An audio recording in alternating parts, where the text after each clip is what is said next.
up to God.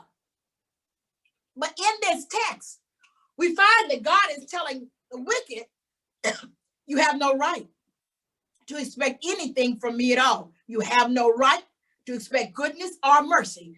But guess what, saints? Just as these wicked, ungodly persons think that they are entitled to the love, to the grace, and the concern of God, they think that they're entitled to that. God tells them in verse 4, not so.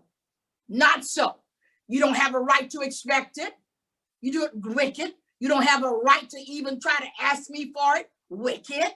You don't even have a right for you to even think about me blessing you. Wicked.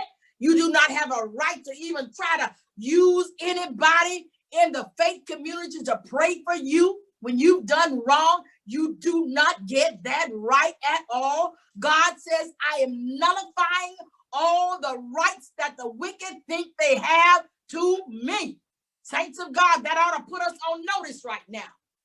That's a reason why we ought to want to stay with the Lord. That's the reason why we always want to try to walk as closely to God as possible, because we have rights that God has given to us. And let me go ahead and put this out there. God has not called you to go and pray for those persons who are wicked toward God.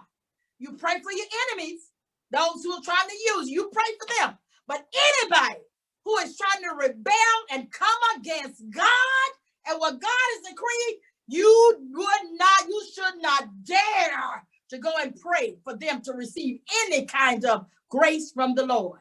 Any kind of grace from God. It's amazing to me that the wicked folk, they're all right as long as they're not caught. They're all right as long as nobody catches them and calls them out, or nobody arrests them. They're all right with their wickedness when they think they're getting away with it. They think they're getting away with it. They don't ever understand the fact that they can never get away with doing wrong. They can never get away with doing wicked things to other folk. They think that because nothing bad has happened to them publicly, that they are all right with continuing to meander in their own wickedness and evil ways.